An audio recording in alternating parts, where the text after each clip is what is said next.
Our next guest today is a founding member of the Niagara Brewery Collectibles Club. They're hosting their 8th annual trade show September 24th at Casa Dante in Welland. We've invited Larry Lemelin in to showcase some of the items that are often found at these shows. Larry, you've got a number of items here across this table, all of them from local brewery history. Let's start with the one closest to you. Cronmiller and White, I've never heard of them. Actually, they started in Port Colborne back in the late 1800s. And then in 1904, the Cronmiller brewery operations were moved from Port Colborne to Welland. And so that's why this one actually has Welland as identifying it instead of Port Colborne, because this was from that era up until 1919. Short-lived. Yeah, unfortunately it was short-lived because there was this gentleman who was a part of the Taylor and Bate stuff, decided that he was going to purchase up all kinds of small breweries, small craft breweries you might want to call it. And when he did that, he inherited and purchased them and grew his whole operations to become Canadian breweries or something like that as an oversight of many, many different types of breweries. Well, you've mentioned this, so let's jump over to this side of the table. Yeah. This beautiful barrel dates from what, 1800s? 1889 is stamped right inside the bottom of the barrel there. And it's really quite interesting because that's when he was working with that brewery and had that brewery in St. Catharines. And he was very successful. And then after a couple of years, a few years, he decided to close it down and move it to Hamilton.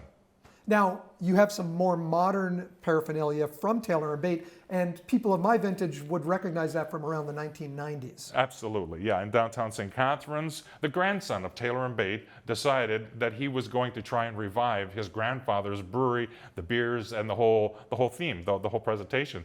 So the tray, the coasters, the business cards, and the labels that we see here, and even the tap handle right next to you, those are all things. Well, the tap handle is actually from the 1930s also, but these items here are the newer items. And of course, he had glass bottles that he was presenting his products in and stuff. So they did that thing in downtown St. Catharines on St. Paul Street for a few years also. Again, very short-lived, just for about 3 or 4 years? Absolutely, yeah. It was very short-lived. It didn't work out. And unfortunately, the beer didn't taste good, to what I've been told by the veterans that have been in our collectible hobby that said back in the day. Now, you come by this hobby honestly. For 30 years, you've been a beer salesperson. You also were behind Sculler. Yes, it was fun that a group of us who were working at General Motors decided we'd get into an adventure. And so there was 2 or 3 of us, and then another gentleman who was in the wine industry. We all came together to create Sculler Beer in 1988. It was at 227 Bunting Road in St. Catharines. And unfortunately, it was also very short-lived, but we had a lot of fun. And I thought I'd bring some items out today to show people this and bring back memories of how Sculler actually was a very strong supporter of the actual rowing operations at Henley Regatta and so forth, and sponsored indoor rowing and things like that. So the breweries do what they do in the way of producing products, but how they interface with the community is also a really beautiful thing, because they're helping community members in various different ways. And really, when you look at it, Sculler was Niagara's first craft brewery. Is that thanks for saying that. Yeah, we can. I can say that Waterloo Brewery in 1984 in Kitchener was the first craft brewery to ever open in Ontario, and Sculler opened in '88, and there was other ones that opened up. So you might have had 10 or 20 craft breweries open by the year 2000, and so Niagara has 19 craft breweries right now on the Niagara Peninsula that we can be proud of and go and enjoy and sample their products. And Sculler was the first one to ever open in Niagara as a craft brewery.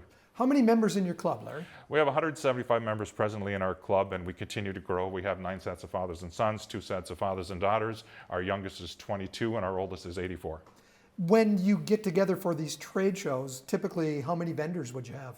Well, we're setting up for our show at the end of the month, and I think we'll probably have 30 tables, and that might be 30 individual vendors, buy, selling, and trading the items that they have on their table. And the money that they pay for their table, the $20 rental, goes towards scholarships so we can support the Niagara College Brewmaster program. This is a worldwide hobby. People are collecting these things from all over the place. Yes, you know, Mike, this hobby's been around since the 1970s, and it's in countries all over the world. There's no borders on this hobby.